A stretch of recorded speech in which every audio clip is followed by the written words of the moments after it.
Hello बच्चों, let's read this question. The question says which is the correct order for stability of alkenes. Right? हमें बताना है कि कौन सा ऑर्डर करेक्ट हो जाएगा for stability of alkenes. हमारे पास तीन ऑप्शंस दिए गए. Right? Key concept for this question is stability of alkene. Stability of alkenes. Right? सबसे पहले हम लोग क्या समझेंगे? सबसे पहले हम लोग ये समझेंगे कि सेकंड और थर्ड में किसकी स्टेबिलिटी ज़्यादा होगी और फिर जाके हम लोग कंपेयर करेंगे किससे? फिर जाके हम लोग कंपेयर करने जाएंगे फर्स्ट से. राइट?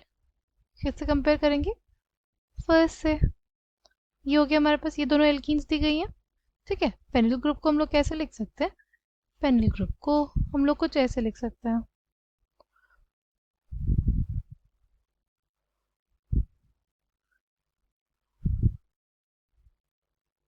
राइट? कुछ ऐसे लिख दें इसको.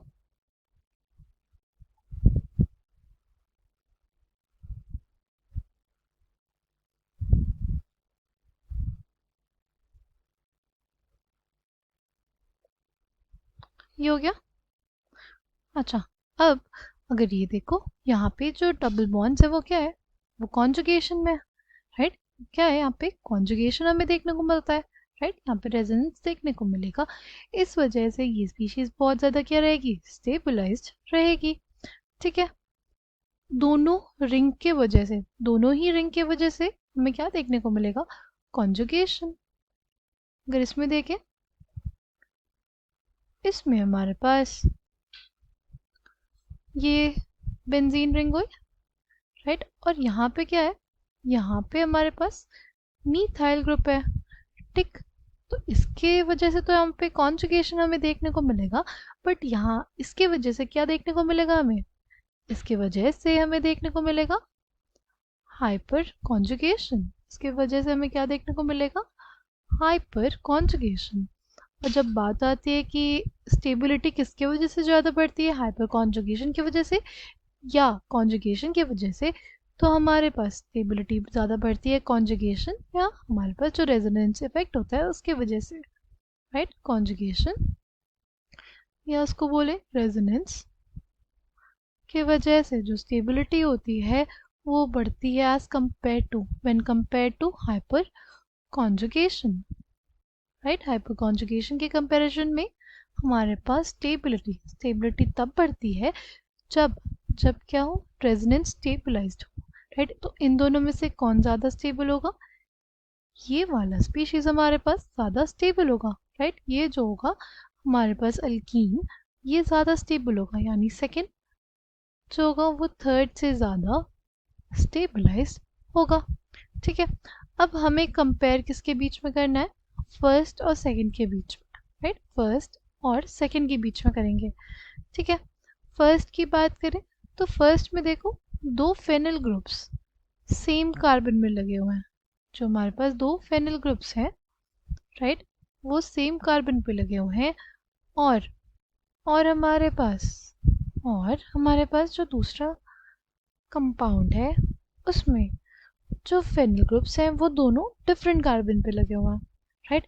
ऐसी एल्कीन्स जिसमें एक कार्बन पे हमारे पास अल्काइल सब्स्टिट्यूशन हो, सेम कार्बन पे ही दोनों ही अल्काइल सब्स्टिट्यूशन हो, ऐसे को बोलते हैं हम लोग जेम एल्कीन्स. क्या बोलते हैं? GeM alkenes.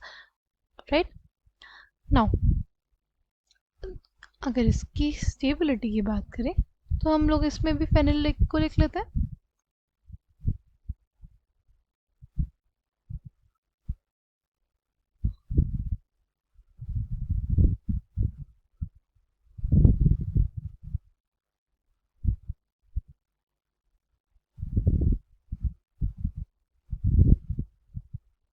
राइट? ये हमारे पास आ गया क्या? Phenyl ring. ठीक है. जो हमारे पास स्टेबिलिटी इसके वजह से आती है. राइट? सेम कार्बन पे अगर हमारे पास फेनिल रिंग प्रेजेंट होगी तो जो स्टेबिलिटी होती है वो ज़्यादा होती है. राइट? देखो इसमें तो हमारे पास इलेक्ट्रॉन डेंसिटी एक तरफ ही जाएगी. राइट? दूसरी तरफ नहीं जाएगी. यहाँ पे एक फेनिल रिंग के साथ गया। सिंस जो दूसरी फेनिल रिंग है सेम कार्बन पे है, तो इसके साथ भी हमारे पास कम टाइम में जा सकता है कॉन्जुगेशन में, राइट, एज कम्पेयर टू इसमें, क्योंकि इसमें क्या है, इसमें तो दूसरे कार्बन पे है, राइट। तो इस वजह से इसकी जो स्टेबिलिटी होती है वो क्या होती है, ज़्यादा होती है। यूजुअली जो जेम एल्कीन्स होती है इनकी stability trans alkene cis alkene दोनों से बहुत ही ज़्यादा होती है, ठीक है। तो यानी जो फर्स्ट होगा वो हमारे पास सबसे ज़्यादा स्टेबल होगा, फिर सेकेंड एंड फिर थर्ड। ऐसा कौन से ऑप्शन में, ऑप्शन 3 में। Option 3 will be the correct answer for this question. I hope you understood. Thank you all the